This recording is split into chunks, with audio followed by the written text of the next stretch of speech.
H T fox जो है वो एक बड़ा स्कैम करने वाली।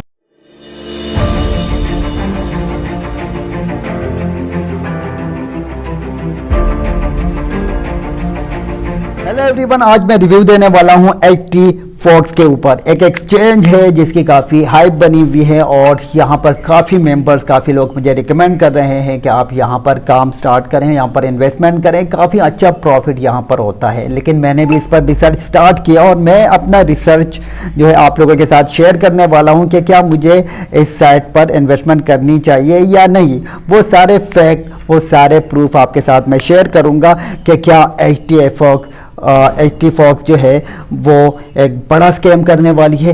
ये सारा हम देखेंगे इस वीडियो में। सबसे पहले जो स्कैम साइट होती है, जो पॉन्जी साइट होती है, जो स्कैम करने वाली होती है, उसकी क्या निशानियां होती है तो वो हम देखते हैं। क्योंकि जो भी साइट होती है जो स्कैम करती है वो लीगली उनकी फॉर्मेलिटीज़ पूरी नहीं होती। अगर हम बात करें 2020 में स्टॉक्सन एक इन्वेस्टमेंट साइट आई थी और इसने 6 से 7 महीने लोगों को प्रॉफिट दिया और एट द एंड उन सब का प्रॉफिट और कैपिटल लेके भाग गई। इसी तरह एक और साइट आई थी जिसका नाम था वाइसलिंग और इसने 2 कॉन्फ्रेंसेस भी अरेंज किए दुबई में और काफ़ी बड़े इसके कॉन्फ्रेंसेस थे। लेकिन इसके बावजूद भी ये स्कैम करके लोगों को लूट के चली गई और सबसे ज़्यादा लोग इससे मुतासिर हुए थे सब कॉन्टिनेंट्स के, पाकिस्तान, इंडिया, बांग्लादेश।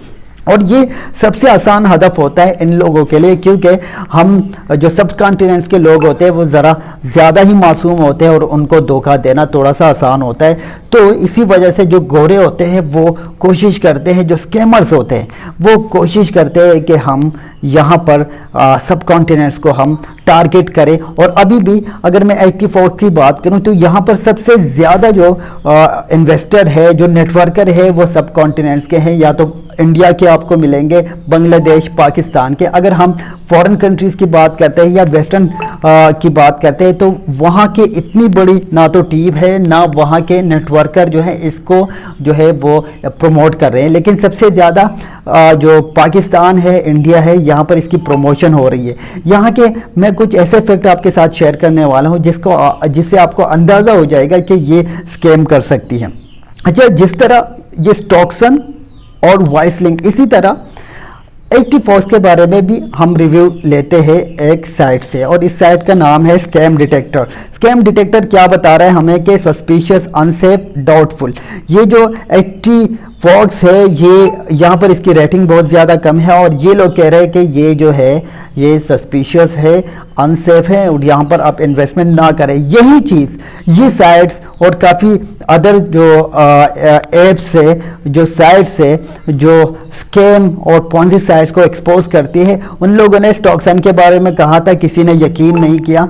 फिर वाइसलिंग के बारे में कहा, किसी ने यकीन नहीं किया। जब सबको लूट के चली गई तो फिर लोगों ने कहा कि काश इसमें हमने इन्वेस्टमेंट ना की होती।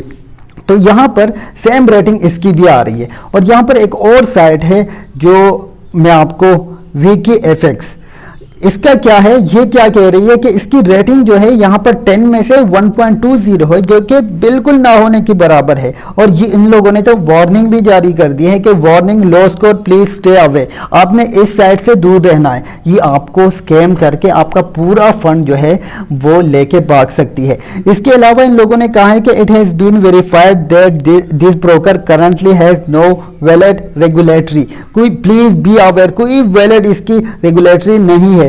उसके बाद United State NFA regulatory claim by this broker is suspicious clone. देखो, एक अगर यूनाइटेड स्टेट का NFA रेगुलेटरी ये क्लेम कर रही है कि ये सस्पिशियस क्लोन है तो आपको समझ जाना चाहिए कि आपको ऐसी साइट पर इन्वेस्टमेंट करनी नहीं है जिसकी रेटिंग कम हो, जिसकी बारे में रिव्यू जो है वो बहुत ज़्यादा नेगेटिव हो। अगर आपको यूट्यूब पर पॉजिटिव रिव्यू मिल रहे हैं उसका मतलब यह है कि वो नेटवर्कर हो सकते हैं या इन्वेस्टर हो सकते हैं जो नहीं सुनना चाहते कि ये साइट जो है स्कैम करे। मैं दुआ करता हूँ कि ये स्कैम ना करे। आप लोगों का अगर इन्वेस्टमेंट यहाँ पर है तो आप लोगों को यहाँ से प्रॉफिट मिले। लेकिन जो फैक्ट है, रिसर्च है, वो क्या कह रही है, क्योंकि मैं अपने इन्वेस्टमेंट के लिए इसको सर्च कर रहा था क्योंकि काफ़ी लोगों ने रिकमेंड किया था और मैंने जब देखा कि इसके रिव्यू कुछ अच्छे नहीं है, कोई इसकी रेगुलेटरी जो फॉर्मेलिटीज़ है वो पूरी नहीं है, तो मैंने सोचा कि मैं आप लोगों के साथ भी ये शेयर करूं और आप भी इस वीडियो को शेयर करो ताकि जितने लोग जो भी लोग सोच रहे हैं कि यहाँ पर हम बड़ी इन्वेस्टमेंट करें वो थोड़े से मुख्तात रहें। थैंक यू सो मच, मिलते हैं अगली वीडियो में।